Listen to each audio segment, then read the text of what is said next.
There's FPV Angel who was discussing you last night. FPV Angel Was he saying, discussing me? Yeah. no, we was discussing FPV Angel, me and Michael last night. I think you left, Void. Yeah. Was you not still there, Void, when we was talking about FPV?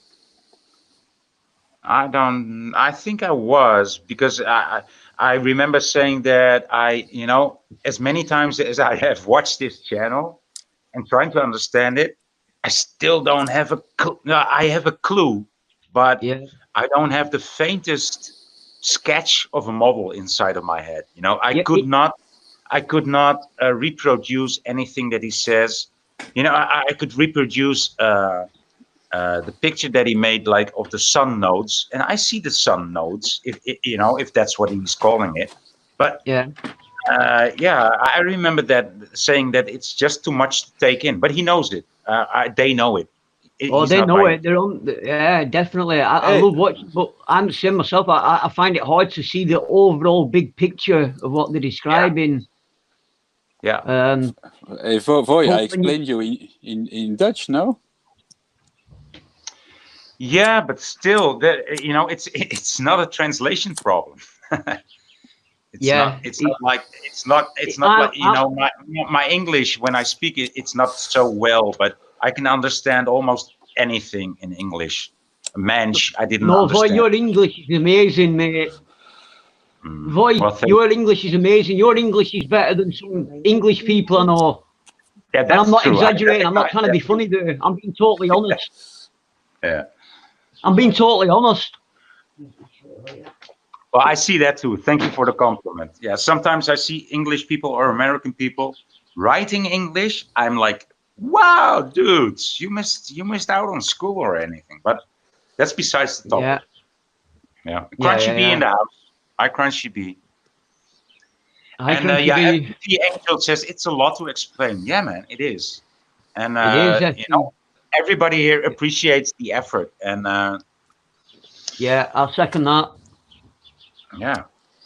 And we're all still trying to get it. And I think that Philip gets it in a way. Do you get it? I do, yeah. I mean, not everything, of course, but I mean, yeah. I mean, I don't have all the puzzles, but you have to watch over and over, because as FPV Angel says, it's a lot of information to take in. I mean, they're still researching. It's not finished, but Yeah, exactly. Yeah. I got like a bit more than the big picture. Is FPV going to come on the panel? Yeah, I would like to that FPV Angel, if he has time. I mean, I think it would be very nice, to have FPV Angel here. Can you drop a link, boy? And then maybe FPV can join if he wants, if he'd like to. If he has time for it, because I think he's quite a busy man. Yeah, man. Have you seen the brilliant work? I don't know how he does that software, how he puts those demos together and stuff. I don't know how the hell he does that, but it's good. He does really good work. Absolutely. I don't know. Yeah, he's going to jump in. He's going to jump in. Okay, thanks. So I'll shut up for a bit then. I have some questions. I mean, I didn't go live yesterday because I was tired and I have to prepare my move, and I got a lot of administration to do and things like that. So, oh, that sucks, man. Yeah. Yeah, but once I'm installed, I'll have more time. I'll have more time. Yeah. No, I should rent FPV. Yeah, I should. Yeah, thanks for reminding me, Tom. Right. He should have a moderator. Yeah. I've attended a lot of FPV Angel, but okay, the media. I mean, he was once also on my stream, but it's nicer. I mean, it's easier to talk with people than just to type everything out in the chat. It's not always easy. It is. I mean, because I have also like a lot of questions. I mean, I don't have all the truth. I mean, I got so many information. I try to fit the puzzles, but I'm to use all the pieces, not just say, okay, this is not working in my in my picture. No, I try to get all the information in the puzzle, you know. Yeah. And Hey, but- that's but where I since have. Since you have a better understanding of FPV's Angel's model or theory, so to say, Yeah, what questions do you have for FPV Angel? Because he's in the panel now. Welcome, FPV. Hey, he's muted. I didn't mute him. No, FPV Angel. Hello, Okay. hello guys. Can you Hey. hear me? Hey, hello. Yeah, we can hear you FPV fine. Angel. Hello, boy. How's it going, mate? Hi, Rudy and DF and everyone in chat. Hello. Hello, Thanks for FPV coming Angel. on, man. Yeah, no I'm worries. quite I was just browsing around and came across this stream, so I thought I'd jump in. Yeah, coolio. Like I said in the chat, though, guys, you know, it is a lot to explain, and we are still researching it. But what we've been doing over the past 4 years, we've been showing you how to connect all the dots from just about everything we look at and relate it to how it relates to the workings of the construct, basically. So, you know, we're building the construct in a 3D model and showing you how scriptures, glyphs, sacred geometry, how it all, you know, relates to the same thing. It's because what you're looking at really is different cultures' depictions of how the world works, you know, in their own pictography, how they depicted the world and how it works. And what we're trying to tell people is, you know, these characters that you see in glyphs and what they talk about in scriptures, these names, we can see they've personified technology, you know, by naming technology to give it. Yeah. So they give technology names so they know which one it is, and then they go into detailing basically how it works, what it does, and what its role is. Now they can be perceived in a book as real people. You know, you come across a name in a book, you instantly assume that's a person that's being spoken about. But you know, and we're saying, well, no, it's not. In this case, it's technology that's being personified. Yeah. So that's, you know, what we're trying to do is show you how this technology works and how you can recognize it in nature, in real life. And that's what we've been shown with the Halo videos, the roll waves, you know, things you can observe yourself in nature. And we're showing you how it actually relates to all these glyphs and geometry and everything else. And, you know, so you can see a bigger picture of what's going on. It is a very big picture you're looking at. It is a very big picture. And do you have any idea? Like, I think you don't. I think it's a mute point actually. But do you have any idea, like, when you will be finished or how far in the process you are? Do you know, like, oh, we only have to find out like 20 more %, like, just only if we can find out this, then we are there? Or I think it's not. That's something that's really hard to put a time scale on, really, because it depends what we're looking at. You know, we're looking at all kinds of subjects and topics, and we're trying to show people from certain cultures, certain belief systems, you name it, how it really relates to the mechanics of the realm. That's what we're trying to do. We're trying to say, look, this relates to this. This is telling you this, and we can show you that in this video here. And, you know, using the science of like Walter Russell, which is perfect because Walter Russell's cosmogony describes how it works perfectly. So, you know, he had it down to a fine art, how he can present to you, the world audience, the mechanics of the world in his own way. You know, he hasn't gone into detail with what the technology is, but that's what you'll notice. Not one of them will ever show you the cause. They all talk about the effects. It seems like he was trying to show us how to work along with nature. He was trying to show us that nature, how we can make the best of nature instead of, like I was saying earlier today, we're working against nature. Yeah, that's it. I mean, Tesla was the same, wasn't he? You know, Tesla was exactly the same. They'll show you how to work with it. I mean, I think one of Walter Russell's quotes was, "God will work with you, not for you." So you know, what he's meaning is you have to follow certain rules, isn't it? There's certain rules in this construct that you cannot cheat. You know, it works. It's not even rules. It's patterns that are already here that are undeniable and that you should acknowledge, right? It's not so much of a rule that's top down. It's more of a grassroots rule. Yeah. It's more of a pattern. It's more of a grid. Yeah. You know, you are technically, from our point of view, you are restrained within the construct's technologies. You know, you have to. It works a certain way, and there's no way you can change that. So it will work with you if you know how to harness it and use it. which is, you know, that pyramid decoder did of the Great Pyramid with the with the shafts. You know, what them shafts are showing me is those are angles of cone designed for a specific purpose of harnessing what you would call alchemy. You know, you're going into alchemy, electromagnetics and alchemy. So that, to me, the pyramid was showing you how you can harness this, because, you know, that clearly wasn't built by man. It's too big.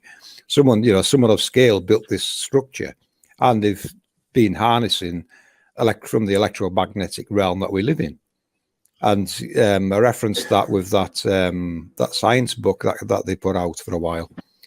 And they repeated some of Walter Russell's experiments where they could actually prove, using certain angles of cone with electromagnetics, you will get a spike in fluorine or other samples you're experimenting with. So on a small human scale, they proved that in the laboratory. But on a grand scale, you look at the pyramid, that's doing exactly the same thing, but on a grand scale, it's a scale we don't work with. It's too big. So it's showing, that whoever constructed it was, they weren't our scale kind of size people, were they? When they're working with something that size, they can't be. It's impossible. Do you believe they are stone, or do you not? Do you believe they were geopolymer, or maybe something like that? Because they said they'd have had to lay a stone every 2 minutes for 20 years, 7 days a week, 24/7 for 20 years. They'd have to lay a stone every 2 minutes. Some of them stones are tons and tons.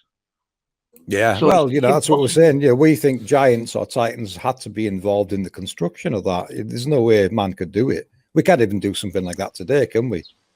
Not a chance. No. We're at our call this our golden age. We still haven't got the technology or the skills to do something like that on that scale. No, not unless the world united and all done it as one go.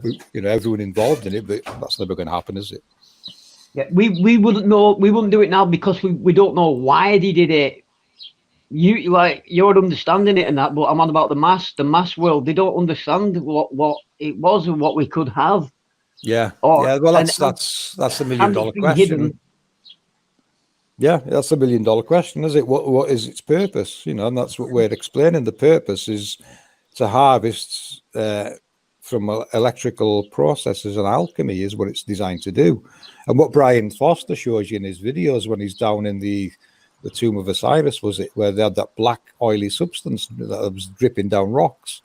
To me, that is harvested material from those cones above in the pyramid. It's harvested, and it has to deposit it all somewhere. Yeah, well, blood turns black, doesn't it, when it's oxidized? Yeah.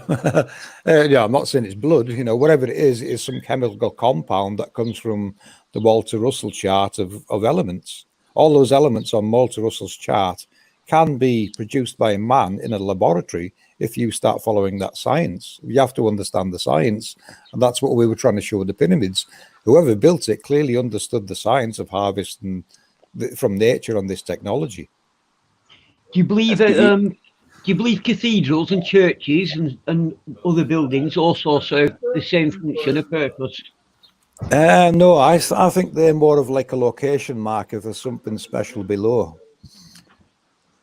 And the design of them, if you look at our the Angels Decoded video, Sandra done a nice piece in there where she shows you how the octaves of music relates to the design of certain structures that we see, that we've seen in buildings. Yeah, they designed it on specific frequencies in different regions. You look at a church, look at a mosque, look at other temples. They've all got specific shapes, and you can see them shapes in music. The octaves and things like that, they exist in octaves. So it makes me think they've been designed in that location because that is the octave for that region. And, the building's going to last better if it is in harmony with the nature going on around it. Yeah. And that's probably why they're still long standing now. They were designed perfectly to withstand the pressure waves, everything this realm is doing. It's designed perfectly for that region because of the harmonics for that area. Yeah. It makes more sense when you think of it like that, doesn't it? If you're designing a building, it has to be in harmony with the nature and the harmonics around it. Otherwise, it's not going to last very long. And the ancients. You are actually addressing the point that the thing I have with this culture is that it's not aligned with nature. And what you are addressing is that that culture does align with nature, but in a way that we lost this way of thinking about nature, about frequencies, about patterns. We just see the physical appearance of it, and that's what we start. That's what we are taught to study, and you know, our knowledge in the past was way beyond that, as we can see by the buildings and by the science too, as you just expressed it. Can you share us a link of this guy who does this chemistry? What's his name again? Walter Russell. Well, he's dead now. He died in the 60s, but all his science and cosmogony, it is available online. If you just type in Google Walter Russell, it will bring you up all his images. I would search for Walter Russell and then click images and look at all his images, and you'll see all the science behind his images.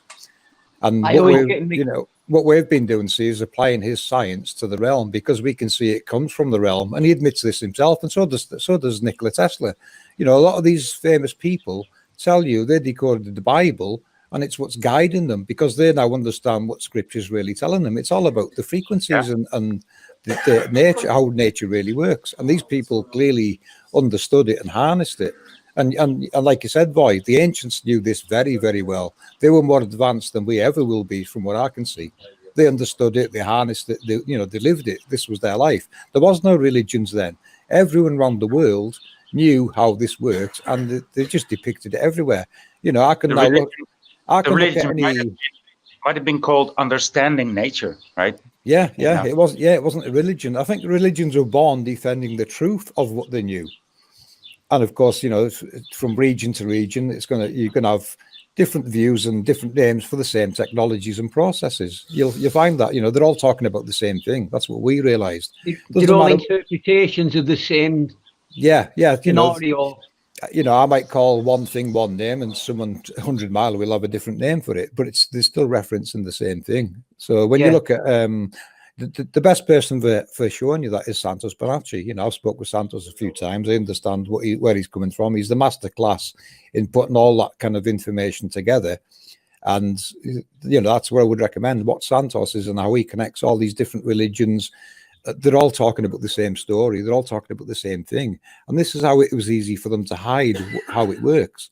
Because, to fool the world into thinking to live on a spinning ball, you're going to have to convince all these cultures.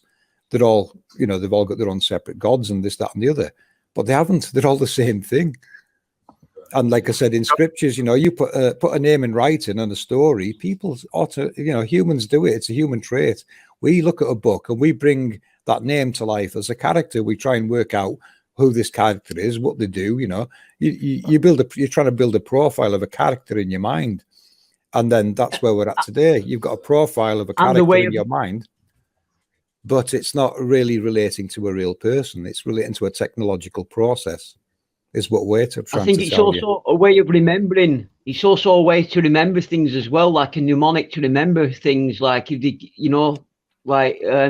give it a name, then you'll remember. So you can keep the knowledge.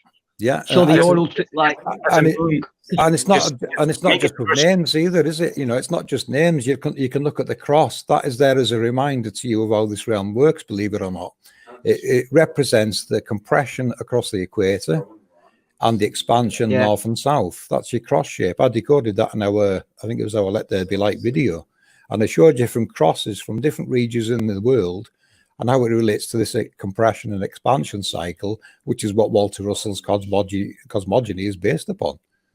So, Walter's cosmogony is really based upon how the world really works. And even Nikola Tesla said to him, when he seen Walter Russell's work, Tesla said to him, you need to put that in a safe for 1,000 years until humanity's ready for it. And he's right. Even now, for us to explain, how we're having to explain it to people, it's not the easiest thing to explain and express to people and present. Never mind them understanding where we're even coming from and understanding Walter's work. But that's what I noticed, see. When you look at Walter's work, I've looked at it before and it made no sense whatsoever to me until I started decoding the realm and how it works. And then I looked at his work after, you know, Santos said to me, check out Walter's work, you'll love it. So I looked at it and straight away I could see what it related to. So now I know what his work is relating to. Like I said, you know, he's explaining the effects and showing you how to work with the effects. He's never going to tell you the cause, but we're showing you the cause being this technological process below. Well, you know, we basically live on a very large machine, and we live in between technology below and its effects above. We're in the middle of all that going on, is where we're really at. And that's what we're trying to show you, and how all these different technologies and processes, you know, they start and stop. There's your earthquakes. Like an earthquake, one of these comes online, you're going to get a quake. It's going to tremor. That's what we call earthquakes. So, you know, that's where we come in from the earthquake side. We can show you how earthquakes actually relate to these, and they are following luminaries across the sky. They activate and move with luminaries. One Conscious has mapped it loads of times. So we can 100% say quakes are following luminaries across the sky. So, you know, that to us is technology switching on, doing a guiding process. It's guiding the sun across the sky. But don't forget, you know, you've got the sun above, but you've also got its projector. I mean, I call it a projector. I can't think of a better word at the moment, but it's more than a projection, because it can physically interact with the environment around it. So, you know, it's a technology that's projecting through everything. Electromagnetics, you know, this is why you see all the colors of the rainbow there. You know, like with the sun halo, this is electromagnetic shown in the visible spectrum. That's what you're really seeing. It's the effect of electromagnetics. And you, like we've stated before with the sun halo, you time lapse it, you will see that sun halo moving all as one. It's one unit moving, and that is just a mirror of what is taking place below, because below has the physical model. You know, this is where scriptures as above, so below is trying to tell you. It's telling you what you're seeing in the sky, there is something below producing it and moving along. See, that's what's really hard. Like we're upside down, sort of. Then no. I mean, like I said, we're just in the middle of some very large processes going on. The scale of it is huge. You know, it's a scale people can't. I can see it in scriptures when they're trying to describe it in scriptures. It's really hard for them to describe because of the scale of it. And I'm kind of having the same problem. You know, how do I explain the scale of this to people? So, you know, that's why we made a model and show you how bits and pieces of this work on it. The next video, you're going to find out in the next video more about rainbows and what they are. And then you might get an idea of the scale of what we're looking at here. You know, this scale is huge. This world is much larger. This world has to be much larger than they're telling us.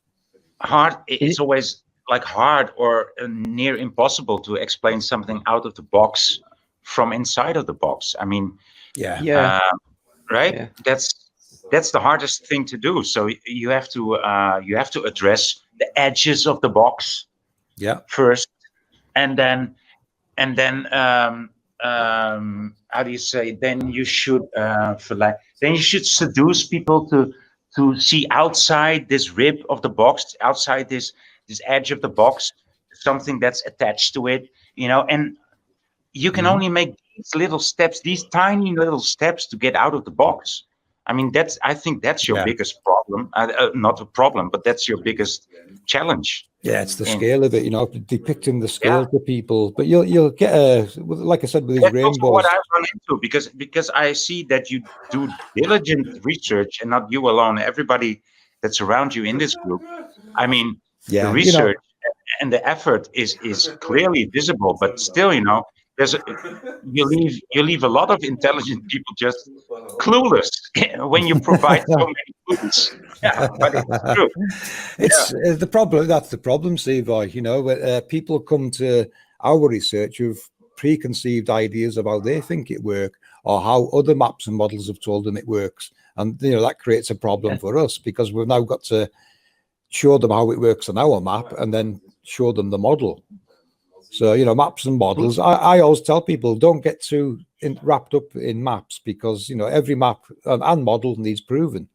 You know, we don't push ours as hard as I think we should, because ours is the only one that makes any sense. I don't know if you see that yourself, but we see it, and we're just, you know. People might not understand it completely, I think, FPV Angel, but it seems to resonate with everybody who comes across it. It resonates inherently with them. That's why we cover so many topics, Rudy. We have to cover as many topics as possible to show people that's got different interests where their knowledge can plug into APM to see what it relates to. So that's what we try and do. We try and cover as many topics and subjects as possible that can really, you know, show people with different interests, because that's the hard part. You know, you're finding people's interest and knowledge base, what they're interested in and what their own knowledge is on what they've learned so far in the world. And in our research, we try to make it possible for, you know, we cover a lot of things. So anyone with an interest in, say, pyramids or glyphs or sacred geometry, they can see how it would plug into APM and give them a broader perspective of what it relates to in a world model. They can approach it from an angle that's familiar to them, and then see the rest of the work. Yeah. That's what we're do you have any thoughts on? Have you seen Brian Austin Lambert 33, and have you seen his work? I can't say I have, no, because when I started decoding this, I knew straight away everyone was guessing, because I'm looking at the blueprints with the Nazca lines, and I've always stuck with that, and I can't look at other people's maps and models because it's their preconceived ideas. You know what they're looking at. If they haven't decoded it like we are and put it into something how something works in this construct, then they're just running off wild with ideas. You know, that's something we won't do. You know, people mention domes. We don't go into. You won't find us talking about domes because that needs exploration. We can't see one. We can't see proof of one, and you know, no one's got video of one. So you're just guessing. You're making yourself a target if you start promoting the dome, because then you're going to be asked for proof. We don't have proof of a dome. So until someone explores, it and proves it to us, then you know we can't go there. But relating to the halos, I can see how these can create an electromagnetic dome, which is what we've covered with the lunar wave decoding videos. You know, people record the lunar wave. Well, we're showing you it is a stationary halo, and the luminaries just highlighted it as it goes past in the background. You can try that yourself. You will find it and see it yourself. You've seen the primer fields, though, haven't you? David Lapointe. I've seen. What was that, Rudy? Have you seen David Lapointe's primer fields? I don't think I have. No, that's what I said. I don't watch other people's work because I've got to make ours work in this model without bringing in other people's preconceived ideas. Yes, I understand. Beyond that, if you are still interested in other people's views, you know, it will make you doubt your own model. It will make you inspired with other people, and you cannot use that. I totally recognize that with me. That's what I mean by. That's what I meant by. Sorry, yeah. I wasn't interested in other people's findings of it, because you know I was busy doing my own stuff, and my own stuff didn't relate to these other people. And I think the same goes for you, right? You need to have silence around you to work it out. Yeah. You know, we know that we know and understand how the technology works, and we've been shown it in nature. So you know, we're talking about the cause now. We're working with the cause, and that's what I said about other people. They're talking about effects all the time. We can talk about effects forever. It doesn't progress anything. We need to know the cause of these effects before we can do anything. And that's what we're doing. You know, just a lot of what you show ties so much in. A lot of the models you show are just exactly like what David Lapointe shows in his primer fields. They're just like it's just a cupola, the shaped cupolas, like two cupolas, like a Diablo. And there's a flip ring and a choke ring, they call it. And it's just like that image what we just up a moment ago. It's just same. That's what we get. So we get a lot of people saying, go and check this person's work out, go and check that person's work out. But they're not working for they're not working with what we call a world model like we are. They're working with some effect that they're trying to guess at what, I don't even see them actually discussing the cause. They just go more into the effect, which anyone can do now. Walter, if you want to learn the effects, go and study Walter Russell's work and you can explain the effects brilliantly. But what you're not explaining is the cause of those effects. You're right. So I can't go there. I would say to them, come and look at our work. And then you've got a cause for the effect you're explaining. Yes. It makes, Yeah. you know, better if they come and look at, well, you know, we've got a cause, they haven't. You know, I'm not talking from ego here, I'm just know what we're working with. And over 4 years now, we've progressed this to the point where we're at now. And we're, you know, we can comfortably explain it. Like I said, it's not the easiest thing to explain to people. Yeah. When I came to this, I never thought I would be presenting this kind of these kind of presentations to a world audience. But, you know, here I am, and I'll give it my best shot. And we cannot take chances of just, you know, applying idiocy or strange ideas to our model. We would rather people leave that to us, because we know how this technology, we know and understand how this technology works, and we're trying to show you how you can, you know, learn that yourself. Okay. That's all, you know, that's all we're doing. What We're about showing resets then? Resets. Yeah. Resets. We did record. There is a 400-year reset being taking place in history. That's exactly what. That is the cause of our mud floods, our destruction, and everything else you find in our history. And it seems to take place every 400 years. And when I looked at the main calendar, you know, the main calendar to me now was counting down to this one. It's a 394 year calendar, long count calendar they called it, and strangely they don't use it anymore. So that, you know, that's probably modern times. They probably think it doesn't mean anything. They forgot, and that's what we noticed with these. You know, mainstream's going to call this event a pole shift. Now, call it what you like, but we can see it's been taking place in history, and to us, it is a cyclic event of the realm.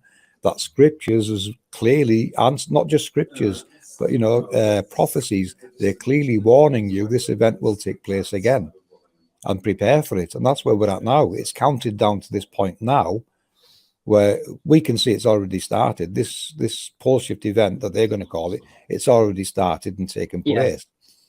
So we're actually going into a mini ice age. You know, the data we've looked at, it shows us we're going into a mini ice age, and this happens every 400 years. We've looked at that. If you watch our end times revelations and prophecy decoded videos, you'll find that we looked at into all that and connect it into a 400-year cycle. Well, you know, if I might react to that, there's this in Holland. There's this well-documented and well-painted ice age in the 1600s. So that's just about 400 years ago. I mean, it was. Yeah, that's what you're going to find, Vi. Just everybody went because there was the law of the land, and the law of the land didn't go on water, and ice is water too. So everybody that wanted to sin or that wanted to drink or whatever, or to be outside of, you know, just wanted to sin, they went on the ice. Why? Because there was ice everywhere, and the priests could not say, no, you are doing wrong now. They could just say no. They could just use maritime law, so to say. I mean, yeah, that's how they rule over us and hide it with all these illegal laws and institutions we're now finding. Maritime. You know, people who made it through resets and handed down the secret knowledge. Yeah, and then the secret societies, and the secret societies fool the members. You can be a member of the secret society, and they'll just fool you with shit and just use you as a pawn. It's only the ones at the very top who actually do know the knowledge, and they keep that knowledge, and then they make it through the resets, and that's how certain families can hold on to power for so many years, because they know what's happening and how to best deal with it, and how best to financially gain, or not just financial, how to gain in general from it, while everyone else loses. Because they've had. Well, that's it, Rudy. That's what's taking place. Every 400 years, we're having to recover from these resets. And nowadays, it seems, you know, the first to recover can take advantage of the rest of the world by indoctrination, wars, invasion, you name it. You know, there's lots of ways these people can take advantage. They've got the seats of power. It's the same. Well, that's it. You know, if you know how it works, you can take advantage of that and dominate the world, can't you? And that's exactly what's taking place right now. Yeah. You know, these people hiding this, they've figured out how it works again. You know, the ancients all knew it. It's in our history everywhere. You can't hide it. Everyone knew how it worked in historically. But, you know, modern times, you've got a small group of people now trying to keep it all to themselves and lie to you. You live on a spinning ball and all the rest of it. And that quantum stuff and all that, and oh man, it's just ridiculous, isn't it? Monkeys on a spinning ball. Come on. Yeah, it's ridiculous. It is. Monkeys told us how to write down letters so we can speak. That's what monkeys did to us, right? Yeah. I mean, how did we ever learn to speak? Because monkeys did, yeah. And how can we? So yeah, through these processes and these people manipulating the outcomes, you know, we have devolved. You know, I would say we've devolved to the probably lowest point in human history right now, because the ancients knew more than we ever will. Oh yeah, agreed. Yeah, must agree on that. Yeah. FPV Angel, I have a question for you. Yeah, sure. So you're saying, so we have like resets every like 400 years, and you also say in your streams and things like that. So we have like the construct will reveal itself. But don't you think that? Okay, I believe in that, but don't you think it will cause something, and people will die and things like that? Well, it makes me wonder, you know, does it reveal itself to let you know that it exists? You know, is it being put there intentionally to stop man doing what he's doing now, like lying where we live? So perhaps perhaps it's meant to show in the end times, or it's showing because of the cycle change and certain things are causing it to show. You know, I would have to guess on the why on that, but clearly in our history, as we showed you in our end times decoded videos, these halos have been there right throughout our history. You know, you will get people saying chemtrails cause it. No, sorry, we didn't have chemtrail planes in the 1200s or the 800s or the 1600s. And these halos are there right throughout our history. And they seem to appear every 400 years. Yeah, but people die because if you just take like every 50 years, the population doubles. We would be more than the 8 supposedly billions peoples we are now. So I think that with the event or the reset, you know, every 400 years, a lot of people are dying, and then survivors, then they start again civilization and things like that. So I think also this, if it's gonna happen now, like the reset or the revealing of the construct, that a lot of people will die, and then we will start all over again, you know. Yeah, that's what will take place. That's what's been happening historically. We can see that's what's been happening, and prophecies tell you that as well. The Hopi prophecies are very accurate on that, you know, from what we've looked at. And that's really, you know, that's really trustworthy and good information that's been passed down, you know, from tribal leader to tribal leader, which is what all the tribes used to do. All this knowledge used to be passed down, didn't it? And nowadays it's not. Nothing's passed down, but we're just being educated nonsense in schools now. So we're not getting an education anymore, really, are we? No, not at all. The only useful thing school will teach you maybe is to read and write. After that, you know, you can discern the world yourself, can't you? Right. We are not. Yeah. We are taught to read and write, but we are not taught how to think, like how to relate one thing to another. I mean, I came up, you know, I dried up pretty okay in my view, but it's weird that other people don't have this ability. I mean, they don't have any need to know. They don't have any tools to find out. I mean, that's pretty weird. That is pretty weird, because they believe people to have tools to find out things, and they believe people that have discernment, but they don't even know what these tools look like. They don't even know what discernment looks like or how it should feel. So we're just bound to believe lies, and we're trained to believe lies. We are trained to believe truth, and you know, if you can believe truth, you can believe a lie too, because it's not about the truth; it's about believing. Yeah, it's a complete belief system we've been handed on a plate, isn't it? You believe this now. You know, that's what when I look at the Roman invasion. What they've done is they've came here, they've given us a Bible and says, you're going to believe this now. Well, sorry, but what did we believe before then? You have to go back, you know, when we debunked the globe, I started looking back at, well, what did the ancients teach about how this world works? And that's what surprised me, what I was starting to come across and relate to these characters actually representing technology and stuff. and you think, wow, they knew how it worked, and they're showing you all these glyphs everywhere. You know, so I knew that's when I realized. That's when I realized their level of intelligence was way beyond what we know now. Of course, but it's also, in this world and in this current or in this nowadays society, we also personify technology. We call the technology that we don't understand, we call it God, right? Or something like that. Yeah. Hey, when you think about it, Void, the ancients did, because they called the lights in the sky gods, and technically they are correct, because if you look at how this technology works, they are involved in creation. Like I said, going through the alchemy process and the electrical alchemy process of like the pyramid, it's showing you there. This is, it's relating to creation. It can create. This technology is creating by design. So you've got gods being the lights in the sky that are creating, but they are not the creator. Someone created those. So, so the creator and gods to me are two separate things. Yeah. Nowadays, people are worshipping God or gods. I don't think anyone should be worshipping it. We need to understand what it is. And they just call you a pagan today, wouldn't they? Yeah, and that's so disrespectful, because when you look at the ancients, they weren't worshipping the sun. They were showing you how it worked. There never was sun worship. They understood it, and they depicted how it worked for you to understand. And of course, mainstream are lying about what the glyphs mean.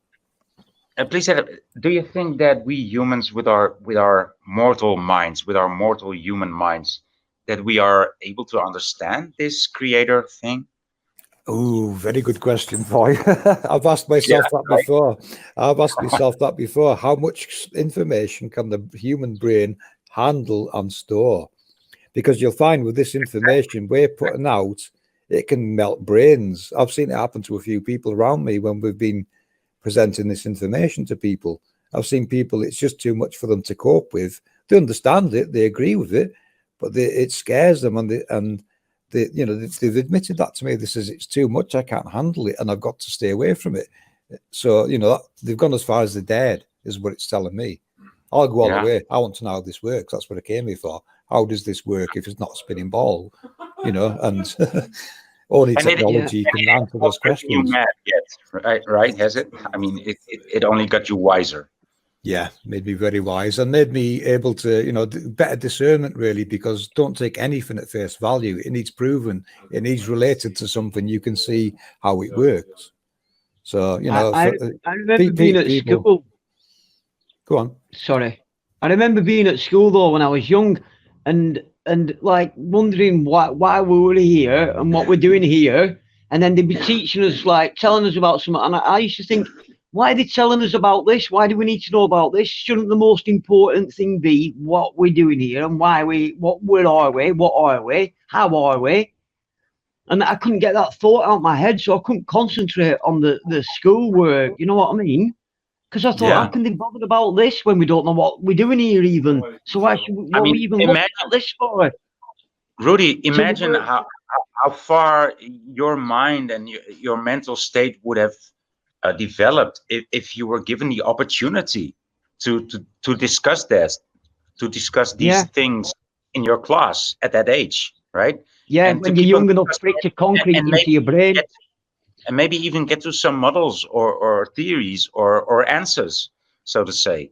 I mean, but it's just that's why they have an education system to stop that happening. They pretend that they're educating you, but all they're doing is making you like smart enough to be able to work in a factory. And then if you're really smart, then they'll compartmentalize you at a university doing some what's totally compartmentalized and already. And if you write anything different than what they say already, then you're kicked out the circle straight away.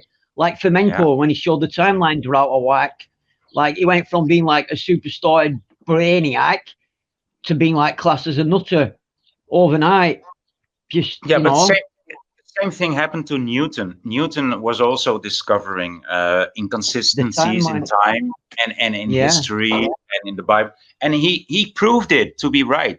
Nobody knows of this. Hardly anybody knows of these papers. Yeah, if you're going to look it up on Google, it's gonna give you some Norse scriptures, yeah, Norwegian scriptures to read out.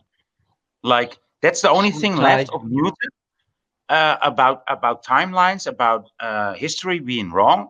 He discovered it, and he was praised in his own time in what was that 1600s, and he got awards for it and everything. And how do we know Newton? Because he just played with the idea of gravity. He merely played with the idea of gravity, and he said, well, if that's the case, if this realm that we're living in, if this construct, as the word that FPV uses, he doesn't say realm, he doesn't say earth, he doesn't say world, he says construct. So Newton said, like, this construct, if it is a ball, then it should work like this. He was just playing with the idea because he was a creative and an open mind. And all of a sudden, well, not all of a sudden, in the passing time of 400 years, they misconstrued it as to the things that we know now of Newton, and it's not right. It's just not right.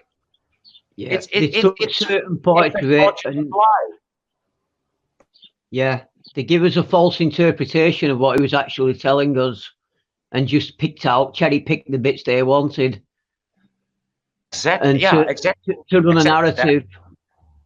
That's exactly what they've done, guys, and they let the human brain fill in the blanks, which, you know, we do. Like, we read a book, we fill blanks in, and we get them blanks wrong quite often because we're guessing that what the power of suggestion, right? Yeah, I mean, the power of suggestion is so big these days. It's ubiquitous. It's like it's the only thing around. Just suggest something, and the other one will take it. I mean, and if he doesn't take it, you can even blame him for not taking the suggestion. Look at the fucking coronavirus. Nothing has been proven. I mean, and if you don't take the suggestion, you're a fucking psychopath, or you're an egoist, or whatever. I mean, it doesn't even apply to the actual terminology of a psychopath, because that's something completely different. If you would call people crazy or odd for not believing it, that would be right. But to say somebody's a psychopath for having his own mind, that's the complete opposite. That's the complete opposite of a psychopath. Yeah. How can there be room for any, like, advancement of knowledge when they don't want any advancement of knowledge? Because it could unseat their power, maybe. I don't. But how can we grow when they won't allow anything what doesn't fit with what they already say and have already decided? If you say anything what goes against anything they've already decided, so there's no room for growth. So we've stunted ourselves mentally.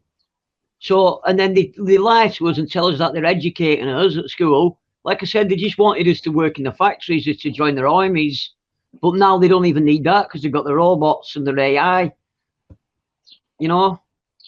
That's so now they just don't care, full stop now. They don't care whether they go to school or not now. Can I just answer this guy's question in chat, guys? Of course. Dark Glasses Woody's asking, do the relevant texts and scriptures talk about changes in consciousness during these events? My answer to that would be, first, remove humans from the equation. Scriptures is not talking about humans, it's talking about technologies, science, and knowledge. If you look at it as machines, they're talking about machines and technology. It's trying to teach you how the world works and trying to explain the processes and nature of what these technologies are doing. So first thing to do is remove humans from the equation. Now, going back to consciousness and current world events. Now, I've always said to the people in this research team, anything that we put out there that progresses humanity's knowledge and understanding of what this world really is going to accelerate the globalist plans. Their plans, you know their plans. They don't want you waking up and realizing where you live, what this world is, who we are, what, there's questions we can't answer. Who are we? What are we? Who built it? We can't answer those questions. That needs exploration and all the rest of it. But, so consciousness, our level of consciousness is definitely raising, not just our teams. I mean, everyone's looking at flat earth. They're realizing everything's been a lie. All the laws are illegal. all, you know, we're being ruled by offshore entities that are hiding what this world is where we're really at. So you know, so it's not just this group's consciousness that's elevating; it's everyone's. Is they realize they're waking up to the lies is what's happening. You know, it's a mass awakening and realizing everything's been a lie, and now this coronavirus bullshit's popped up. That's, you know, it's been ripped to pieces. Everyone's ripped it apart, and they know it's a lie. You know, but majority of people are still believing it, though. Unfortunately, there's a lot of people, but you write you question anything about corona on Facebook, and 2 minutes you'll have people dragging you down and abusing you. My sister works in the hospital and this and that, and she's risking her life every day working with these people, and you know, all that. I've had like people I've known for 40 years, all my life nearly, and they've just turned on me just for simply questioning. We are in their playground, and they're exposing themselves by censoring us. So you're getting to see who these hidden entities are and which arms of the monster works for them. You know, your Facebooks and all your Bill Gates and all the rest of them. They're all just arms of the same entity that's hiding what this world is.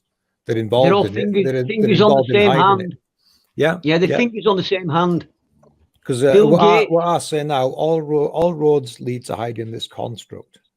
Not Rome, but hiding this construct. They don't want you to ever figure out you live in a construct. You know, I call it like what Boy said. I call it a construct because it's a technological construct. What's beyond it is unknown to me. It's, you know, to me there has to be something beyond. The scale of it is too big to just be in the middle of space, nowhere, doing what it does. There has to be more beyond. That's pretty obvious to us. But other than that, we won't go there because we're in the realms of guessing, then, aren't we? So you know, what we can do is work with the information inside this known realm, this construct. Yeah, you know, and what we've got. Have you seen Victor Schreidenberg?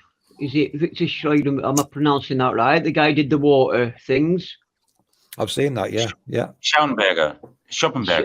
That's it. Sorry, my pronunciation of foreign words is horrible. I'm sorry, but the Austrian guy, right? The guy from Austria. Yeah, he understood nature wonderfully, and he realized that water had its own energy and its own currents inside it, and he did it by like log flow. When they was chopping the logs, like he worked out the fastest way. He could like just watch the water, work out the whirlpools and the temperature, and how to make the logs move fastest without clogging up and all getting log jammed. Yeah, and he was brilliant at it, and he just understood nature. He sounds like a lot like that Walter Russell, but just in a different field. Yeah, just like part of what he says. I don't know much at all about Walter Russell, but from what I have garnered, it does sound like that. That's what that Victor Schreidenberger guy was. Yeah, you know, they will depict it in the gardens. You look around the world. You look at any nice garden, and you'll find there's sacred geometry hidden in its design. It's everywhere. You can't, you know, once you start seeing it, you can't stop seeing it. And we can see it in designs in every country.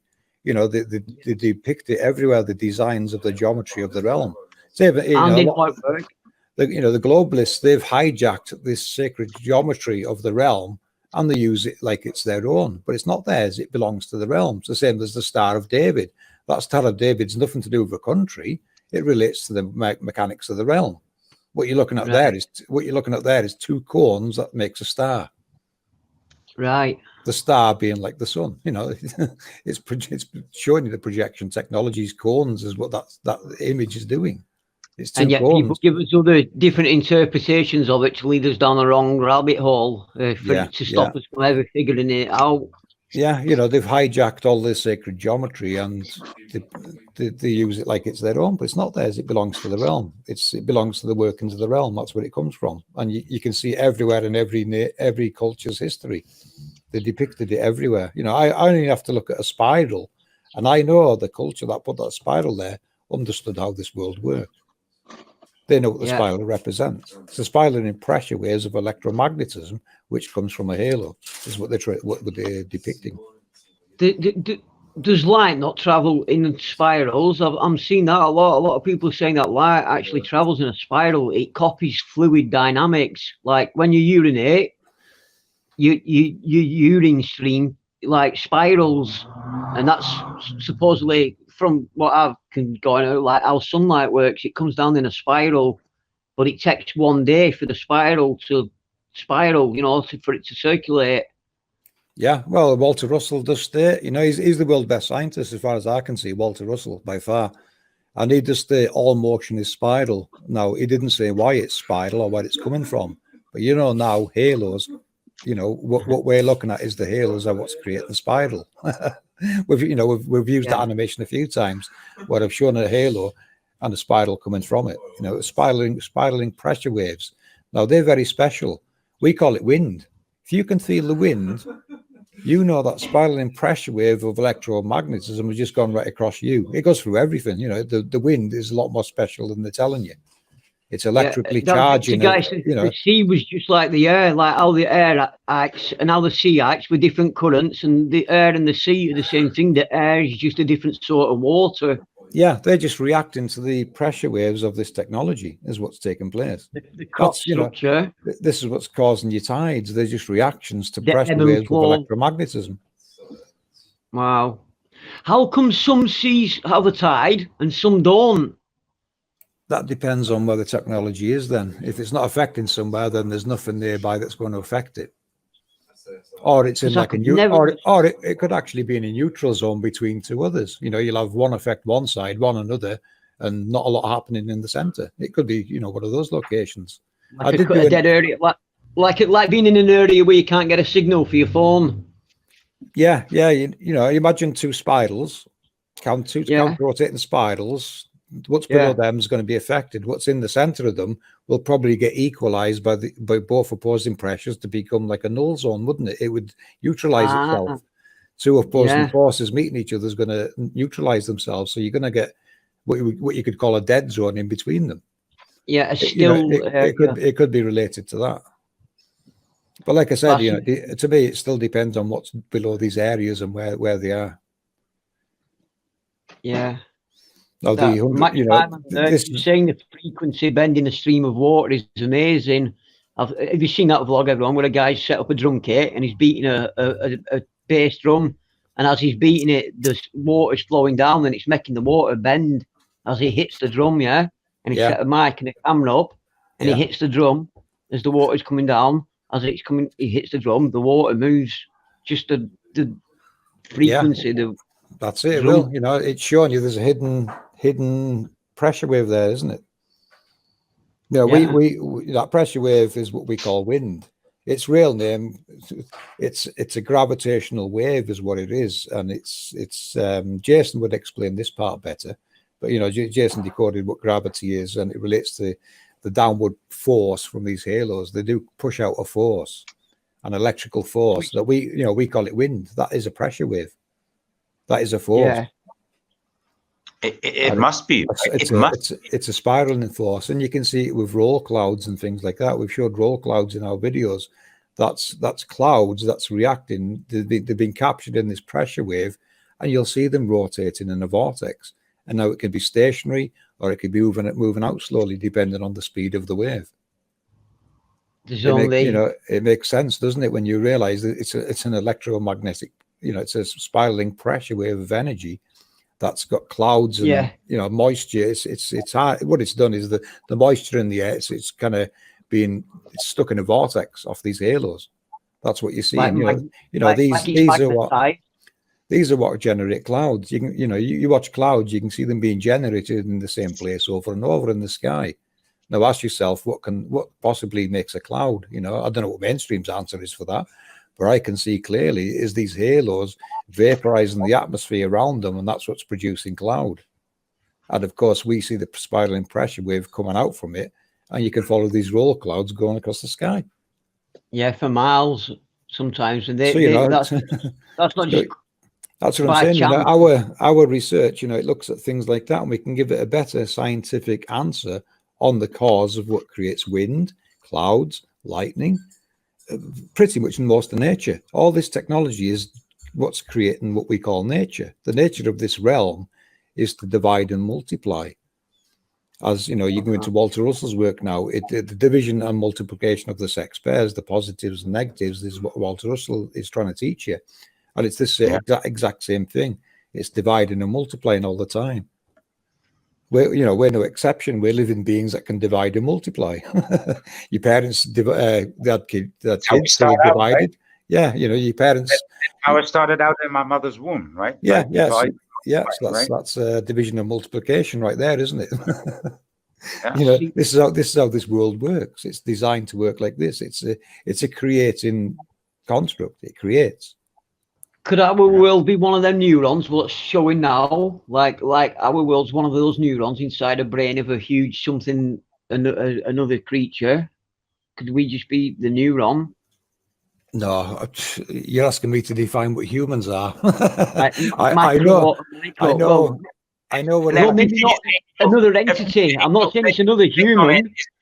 To leave out the human factor, and yeah, I'm not saying another human, another brain. Sorry, inside a being's brain. I'm not saying necessarily a human, but the creator's brain. Maybe, I don't know. Like, could we not just be like the macro and the micro scale? Like someone says there could be 1,000 billion universes on the head of a pin.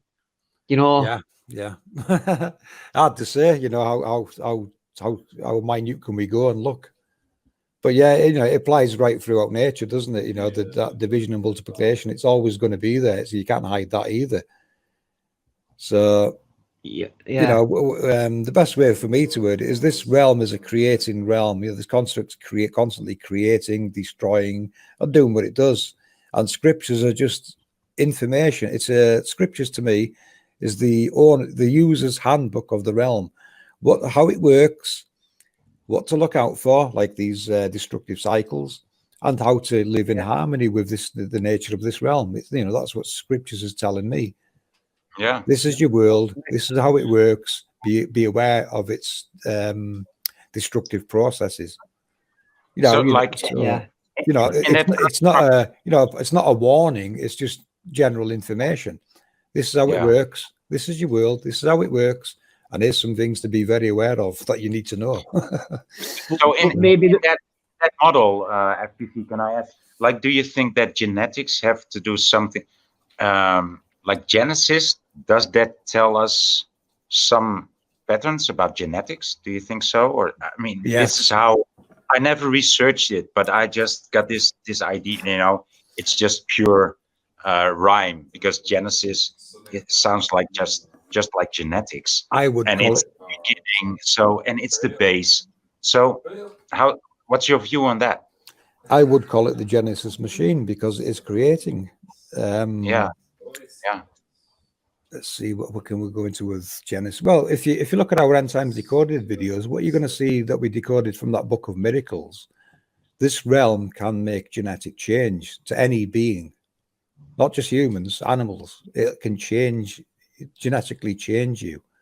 Now, the paintings that you've seen in the Book of Miracles, they're from our recorded history. At times, when we says we go back every 400 years, there's been times when genetic changes happened on a grand scale. And, there's images in there of like half of a person. They've got like scaled skin. They've got an arm off some other creature, a head off a different creature. Yeah, the dog head. So they were finding genetic changed beings, more than likely dead at most times. They don't seem to survive long. But what could have caused these genetic changes in these beings on such a big scale over these periods? So to us, this is that pole shift mechanism that we can go back to.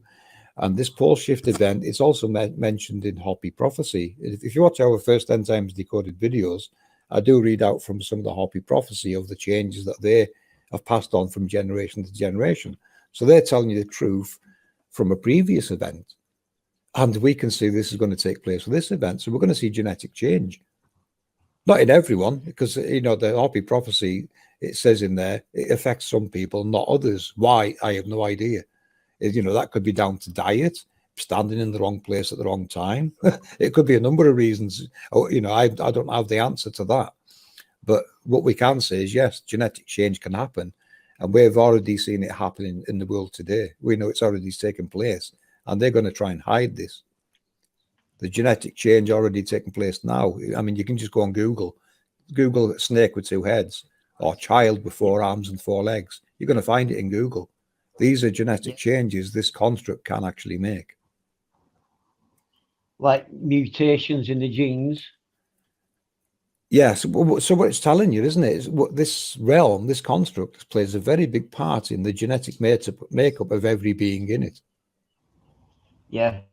It becomes apparent that everything is linked to everything else. It is. Can't be any way.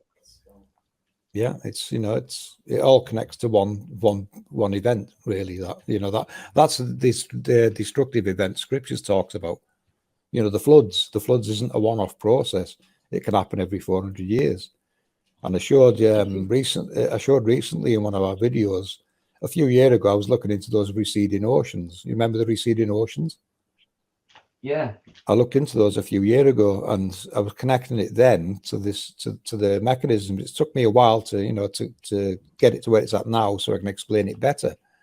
But I was showing you in that video how the mechanisms of these the changes that these mechanisms are going to undergo, it's going to affect nature, and in that case, it was affecting the tides. It was forcing water out, and then it was slowly coming back in. Now in scriptures, if you read scriptures or watch our End Times Decoded 2 video, we look into Noah and what Noah is. Now, when you look in scriptures and how it describes Noah, Noah is not a living being. It's not a person. So it's describing, you know, it's when Noah was born, it'll tell you he was born. Then it goes into the description, which is clearly not a living being. It's telling me it's technology. And I connected that technology to one of the large halos that we use on the map overlay. And when I looked around that halo in the real world, using real world data today, where this halo intersected near land was exactly where these receding ocean events happened. Yeah. So that's telling me Noah is that first smaller halo that we use in the center of our grid.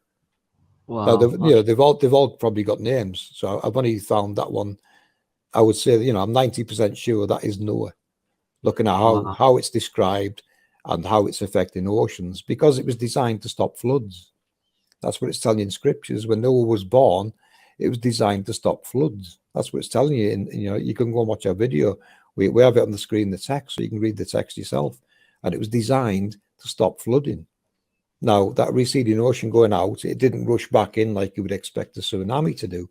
It rolled back in slowly. So it's telling me that Noah, that halo, is doing its job. It stopped the flood coming back in. It was a control mechanism. Yeah, it's a safety mechanism to stop more flooding. And it seems to be working from what I can see. You know, anytime an ocean goes out, people panic and run away because you expect that tsunami to come back, don't you? Yeah, to be following. Well, when this happened around that halo, no tsunami turned up. It just come back slowly. Now that's telling me it works. You know, whoever designed it correctly, and it stopped tsunamis coming in. That's what it's showing me. Do you think man can interfere with it enough to change the operation of it and affect it, have any effect on the mechanism, or is it too well constructed for man to be able to ever? I would say there's probably booby traps in place. You would not want man to be coming across this. Now, I read something in the Emerald Tablets where it mentions man is always trying to take it to the surface. It didn't say what it was, but it says man is always trying to take it to the surface. So it's telling you in the Emerald Tablets, man is discovering this technology below and trying to bring it to the surface.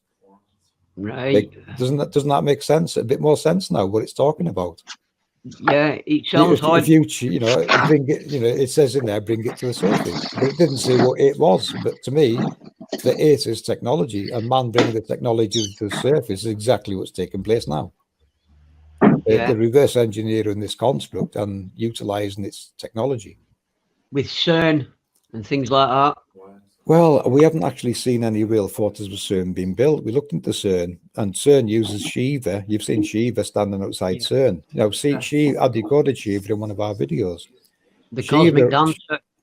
Well, yeah, if you look at CERN, it's standing in a very obvious particle accelerator, which is a halo. You remember, angels to us are particle accelerators. They've always been here.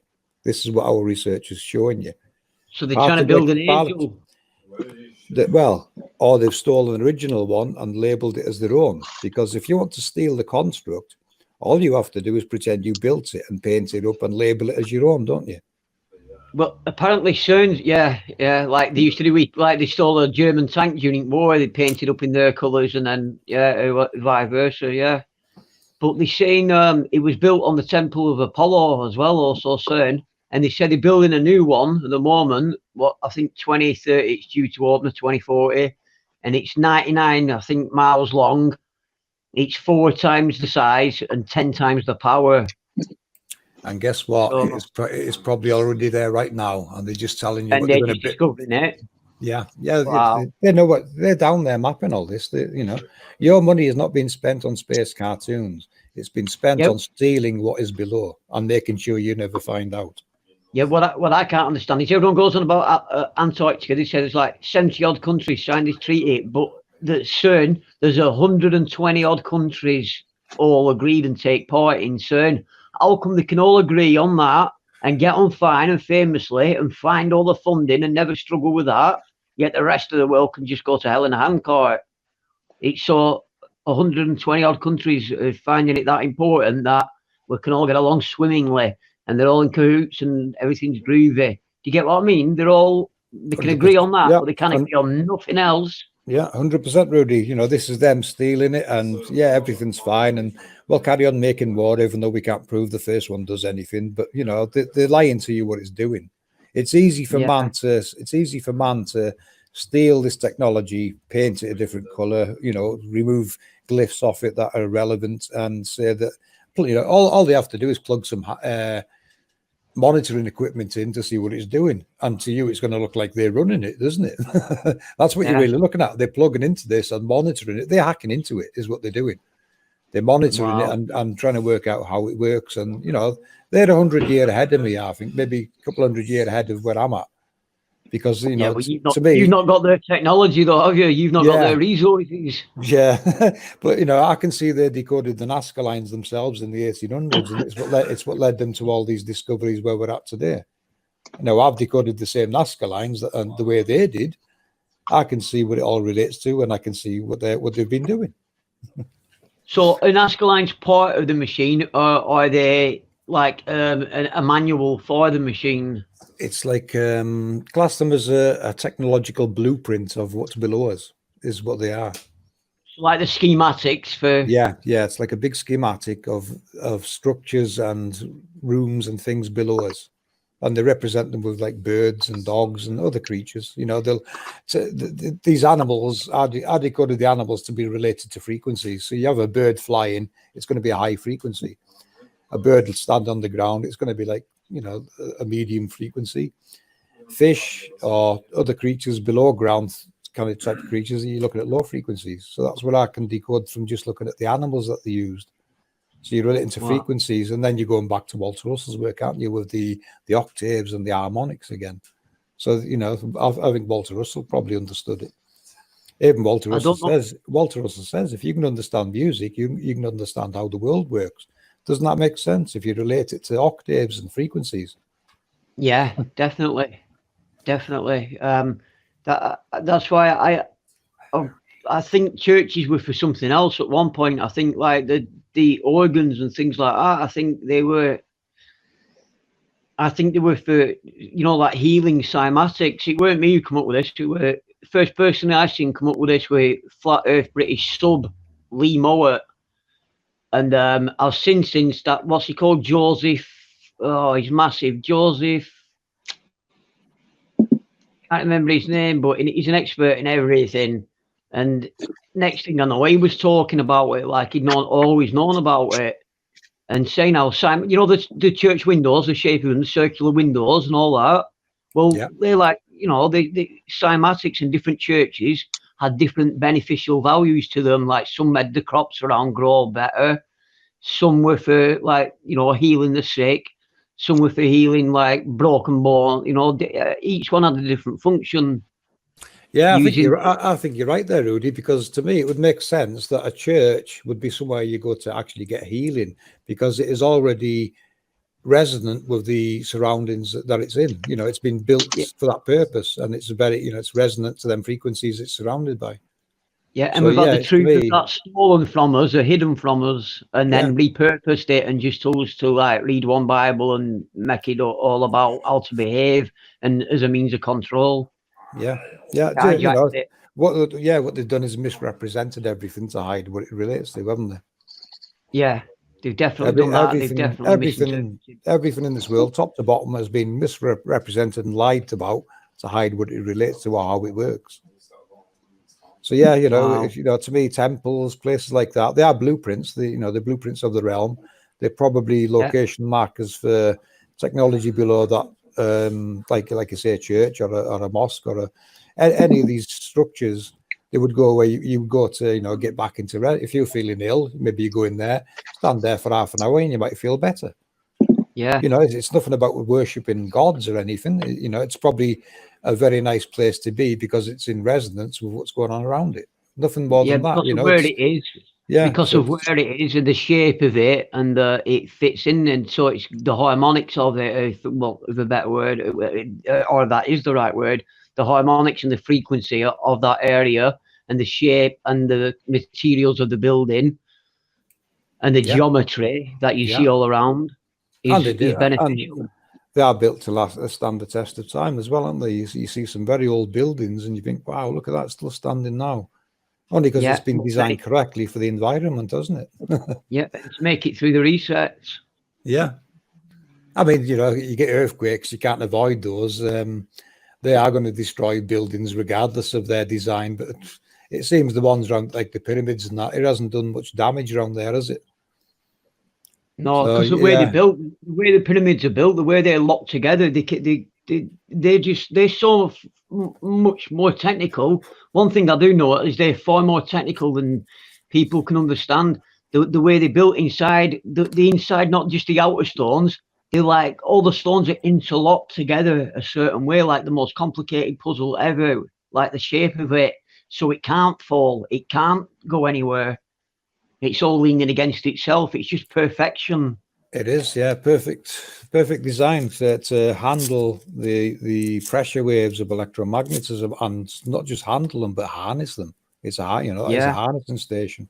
So that's been very well constructed and built. And you know, I wouldn't guess an age on it. Who can put an age on something like that? Timeless, yeah. Yeah, you know, that's, you know, to me, that's one of the original parts of the construct. It's been designed to harness electromagnetism. Is it pretty much in the middle of our plane or our field of reality? Do you think that's like the middle point, center point? No, on the world map, they depict the UK as the middle, don't they? The meridian. But to us, it is more in between Africa and South America, the center part. Because don't forget, you know, on our map and model, what they've done is they've cut the Mercator map.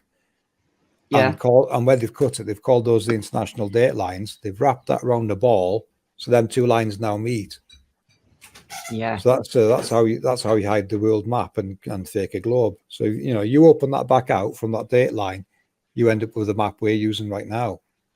So those international date lines are just a mental block to hide what's east and west of you. They control the ship in an aircraft, remember. So you cannot fly. You cannot fly west and arrive east on a real flat model. That would only work on a ball, and we know it's not a ball, don't we? Now Alaska, they'll tell you can see northeast Russia from Alaska. That's right. That can only work on a ball. We don't live in a ball. So open that map back out. That then puts them 2 points in the world on opposite sides of the world, doesn't it? Yeah. So that's your real true map. They're on opposite sides of the world. They just wrapped it around and they're lying to you that land you're seeing there is Russia. It's not Russia. You're going to find what it is in our next video. We know the name for it, and it's not Russia. You're going to find that in our next video. Oh, that sounds exciting. That sounds good. Yeah. I'm trying to think what they call it, that area. Not the Bering Strait, is it? They call it I can't remember the name of it, but apparently there's like an island off Russia and then an island off like Canada, isn't there? That's the Diomedes, yeah. The time when it's frozen over, like they reckon that people walked across, didn't they? Like one theory goes, that's how it was populated by people walking across. It was iced over at one point. and they walked into North America from Siberia and Russia. So they say. So But they say. that can only work on a ball, can't it? Yeah, We but know I it's- don't. But anyone can also make something that'll float and go in the ocean. Like, I can't believe that shipping only became, like, people only discovered America like 500 years ago and all that. And like boats were only going, so, you know, I think they had it much earlier than that, but we've had a reset and everyone forgot, and we're relearning it again. Yeah, and like now, Dark Glasses Woody in your chat there, he's just says, are the controllers an element of a construct or an aberration of like a virus? There are no controllers. This construct seems to run itself. It's fully automated. It'll run whether we're here or not. So there's no one controlling it. Now, if you mean controllers of humanity, that's these people that's hiding this. Yeah. Are they an element of the construct? No, they're just evil people hiding the world from you so they can get very rich and have a nice life while you all suffer. Yeah, definitely. And they do cathedral thinking. They keep it in they want their generations to still be the ones in power and to hand it down. And to, you know, they had the knowledge, they had the upper hand to begin with. They had the head start on everybody. EF Wave says, is it possible humanity could see more frequencies than we can today? Using technology, yes, you can use technology to define frequencies. That might get better. I don't know if we'll ever have access to it. Probably not. You know, the technology we need to really look at this world doesn't exist that we can get for ourselves. But I'm pretty sure the military and above use it. Yeah, well, I remember years ago when mobile phones like first started coming out with cameras on. One day, my mate was turning the TV over, and someone had took a picture. And on the photograph, you could see the light from the remote to the TV. The camera on the phone picked it up. I've tried doing it since. It's never done it since. But when they first came out, mobile phones and the old-fashioned TVs with remote control, you could press the remote, take a picture, and it'd show there'd be a light there, but we couldn't see it, but the camera could. Like night goggles or whatever. Yeah, night vision sights, we should pick that up. Things like that. Infrared goggles, they would see all them things. You need infrared glasses really to see that taking place. Or lens on your camera might pick it up even, because you can get infrared lenses for your camera. Well, I think you modify your camera to make it infrared. You remove something from it, and it can then see infrared. Because a lot of people use infrared. A lot of people use them for your mobiles used to show it. Yeah, a lot of people are using them for good flat earth proofs, aren't they? You can see like 1,200 miles from an aircraft. Impossible on the globe, isn't it? So we don't really talk about the globe and flat earth so much because we know it's flat. We just stick with how it works and work out. There's no point just keep circling trying to convince other people who aren't even going to see that basic starting point. How are you going to tell them the rest of it if they can't accept that? Yeah. We're on some sort that's it, because they're going to ask all the questions that come with it being flat. How does this work? How does that and want explanations, things that aren't within our spectrum, things what are out of our spectrum. Like we can only see 3% of visible light. There's like 97% of stuff we can't see. There's 97% of stuff we couldn't understand even if someone showed us. But I think that's part of what you've got, SPV. You've tapped into a way. You and your group have tapped into a way, has seen some of what people can't see, and you're bringing it forward. I think it's just a great thing you're doing. Yeah, it really is. I mean, it blows. It is mind-blowing material, and like I said earlier, a lot of people are going to really struggle to comprehend all of this. So, see that drawing there now looks like a church. Looks like the blueprints for a church. It's actually a magnet, that as well. Believe it or not, that's a magnet. Wow. Yeah, I mean, Walter Russell will give you good definitions on a magnet. It's got eight poles, not two. A magnet has 8 poles. Everyone thinks magnet's got 2 poles. It doesn't. It's got 8, and the high and low pressure poles. It's like a ship's wheel, I suppose, isn't it? The sun halo, it's got 8 nodes. To me, they're just high and low pressure poles on the halo, on an accelerator, and on the Angel's accelerator. Let's call it what it is. The Angel's halo is an accelerator. To accelerate what? See, I'm lost now. Well, light. If you accelerate, if you can create motion, accelerate motion, you will light start to show. Because what the sun's doing is it's going across, it's epicycling across, it's sending pressure waves out everywhere. Those pressure waves are going to turn darkness into light. So light and dark is speeding up and slowing down. Well, when the sun goes, then pressure waves are now died down, and we get what we call darkness, don't we? Because daylight and sunlight are two separate things. The sun is its own light, and the pressure waves it is putting out is generating what we would call daylight by it's illuminating particles in the atmosphere and causing all these positives and negatives to get thrown everywhere, and they're producing light. Walter Russell will probably explain that better, but I can see what Walter Russell's alluding to and how it really works. Daylight and sunlight are two separate things. Well, I'm gonna have to look more into Walter Russell, but I can understand that because we can see at night when there's no sun, and it tells us it's the sun reflecting off the moon. But if you shine a light on a ball, you just get 1 point of light, don't you?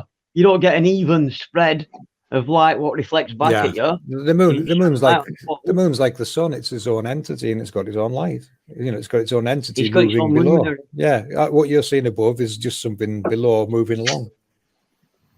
So it's got its own entity below us moving along. Crazy. EF Waves asks about the pyramids. They harvest energy. Was it used for healing and or were they eventually other purposes? From what I can see on the pyramids, EF, they were massive harnessing sites. With not just the pyramid there, but even the one in Mexico.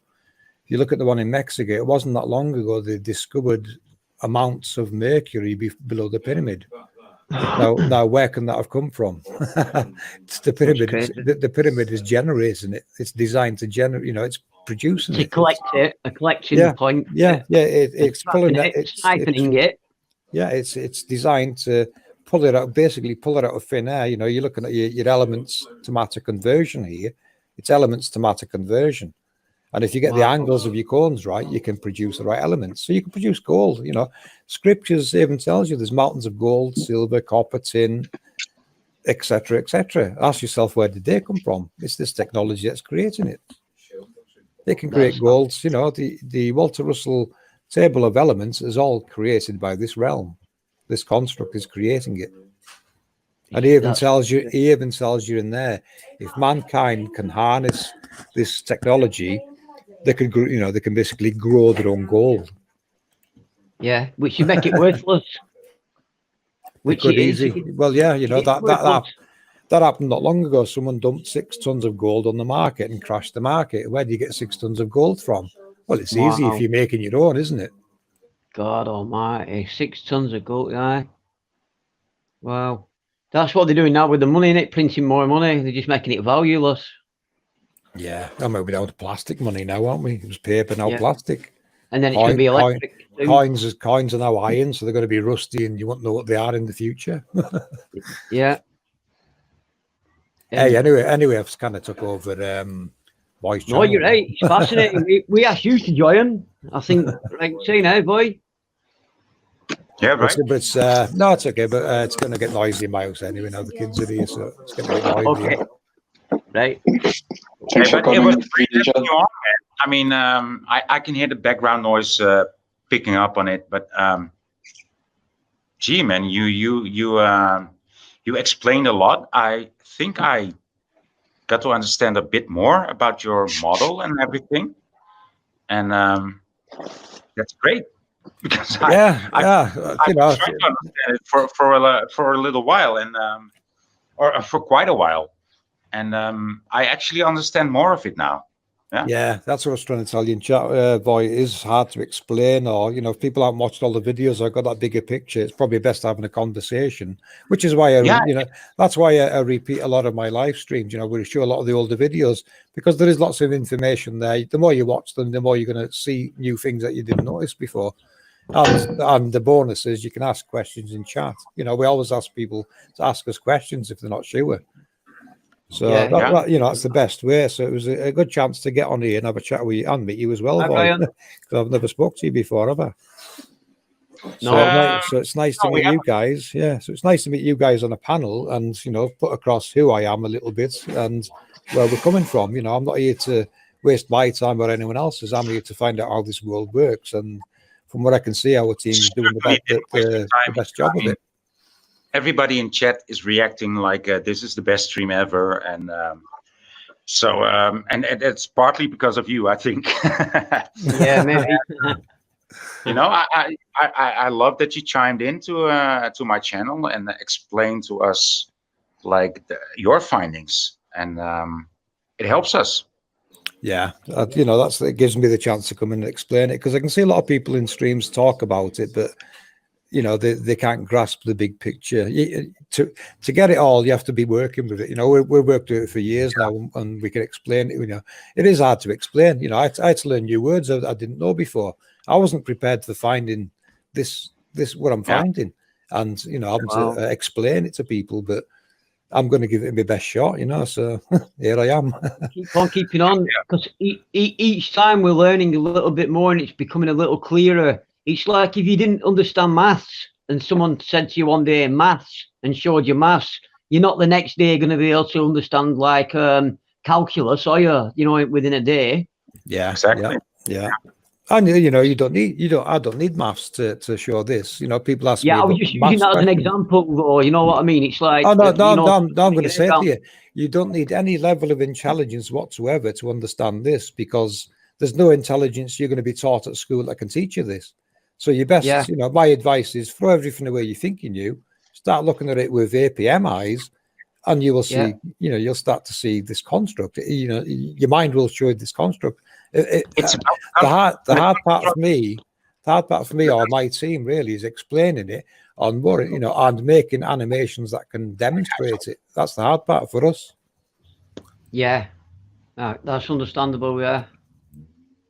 But we do what we can, and I've just come in to reassure people we're not here wasting people's time. We don't waste our time. I wouldn't waste 4 years on something like this. This is the most amazing thing I've ever looked into. Yeah, well, that's one thing I was going to say about you. You can tell that you use a lot of genuine, and they're not in it for the money, obviously, and they're not in it for cashing in reasons. You're not in it to write a book about it. The only reason I can see you writing a book about it is to help explain, not to make cash, to make your life better. Yeah. A few people. Genuine. Yeah, a few people's asked us to do that, write a book, and we probably should one day. But the most important thing to us is to show people how it works. If the internet ever goes down, at least you've got some knowledge of this, because I've said for a long time, our information is for future generations to learn from, because I don't know if the generation we're in now is going to survive what's coming. With these end times and what the globalists are doing, we don't know where this is going. So it's it's information. It's information. You can watch and study, and at least you got different answers for things that you've never heard. Yeah, damn right. That's what that's what you're going to find with our research. You're going to see a completely different perspective on this world and how it works that you've never seen before. Wow. Yeah, that's definitely what you do get when you watch your stuff. Like I told you, we was talking about it last night. We was discussing you last night, and we all agreed that it resonated, but all of us admitted that we were struggling to understand the whole picture in a wanna, But obviously, it seems to be that it's not meant to be understood all at once. No. By the, What you will understand is, it's a construct. There's technology involved, and that this is what they're hiding. That's that's important things that we need to tell people. This is how it works, not how they're telling us. Yeah, I think everyone agrees with that. That was my questions when I found Flat Earth. Okay, if it's not a spinning ball, how does it work? And that's the path I went down. I need to know how this works if it's not a spinning ball. And luckily, with the Nazca lines, I was figuring out what they were, and then realized it relates to blueprints and underworld, and then so you have to look down the road of scriptures and geoglyphs, petroglyphs, hieroglyphs, sacred geometry. It all comes into it. So we have to look down them routes. Do you think the Nazca lines were put there by a man who met men who'd understood it and left it, or do you think they were left there for us to see? not by man, no, by someone of a much larger scale. Because you know, the mainstream will tell you the different lines from different cultures. They're not. They're all part of the same blueprint. Wow. And do you think like we could have had like I know you believe like we were giants before. Do you think that could be due to the conditions being different, like before a reset, like the oxygen levels being higher, etc., the elements being different, and so we grew differently? Yes, I've explained that in one of our end times videos, I think, where we did cover giants a little bit, because what we're looking at here is expansion and compression cycles. Now, to us, we're in the maximum compression cycle. And now it's going to start going into the expansion cycle after this mechanism change, which mainstream is going to call a pole shift event. And things may very well start to get bigger again. You know, it could be it could be, I don't know if the technology does it itself or is it, you know, different heights and things, but we know 100% giants and titans existed in the past. Wow. What's scary though about what you're telling us, FPV Angel, is we could just be in like a big terrarium.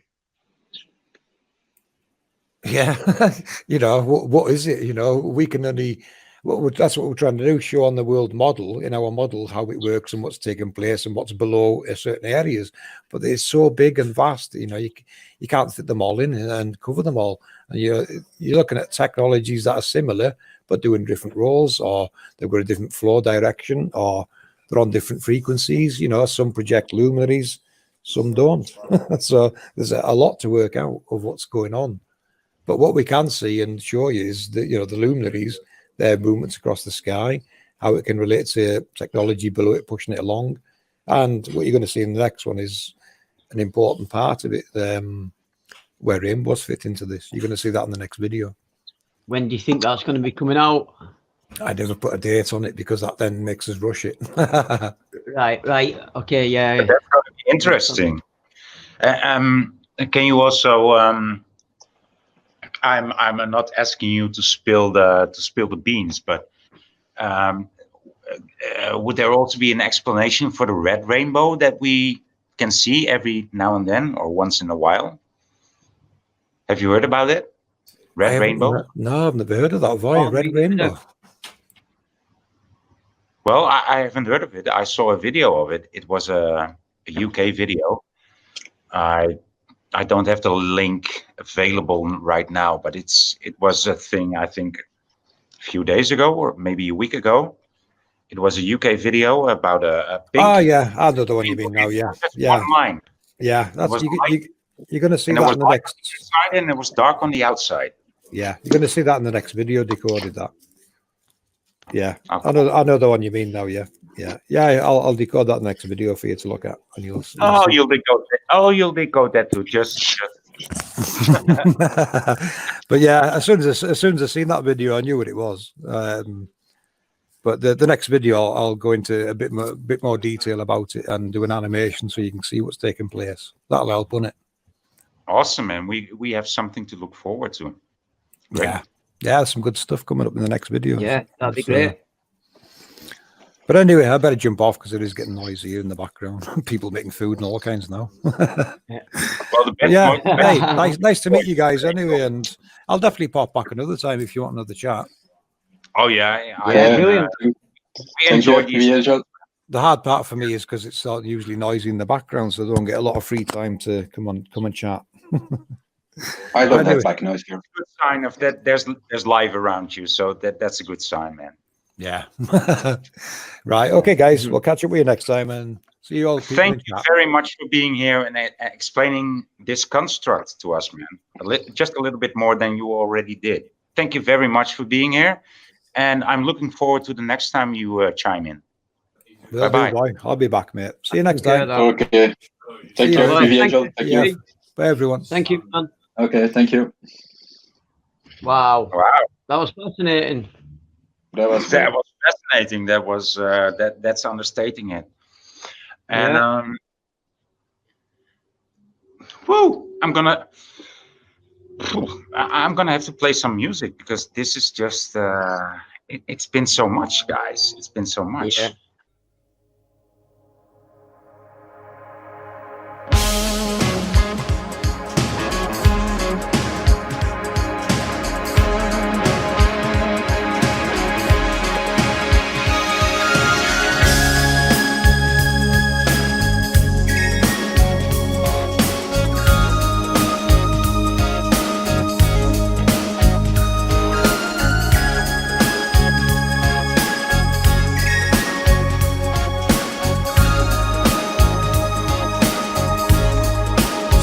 secrets of love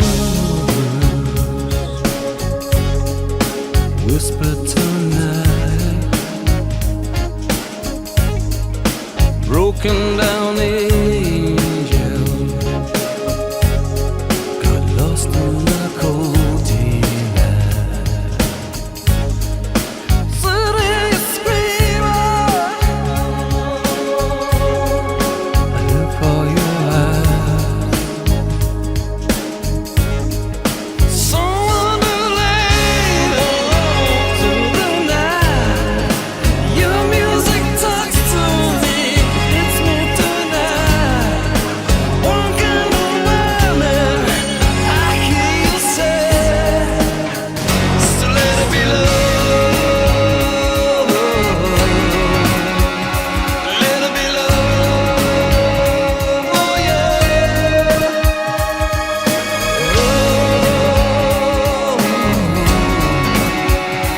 Let it be love, oh yeah.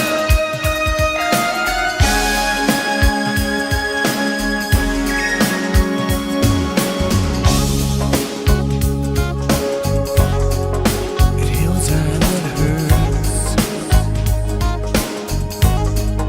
She leads you to heaven's door, leaves you for love. Someone to lay on, you know. Some magic conquers me, lives in my soul. She come like an ocean, I hear you say, love will conquer anything.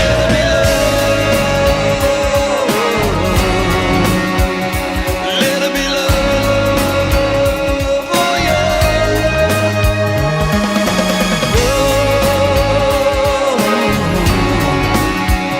Let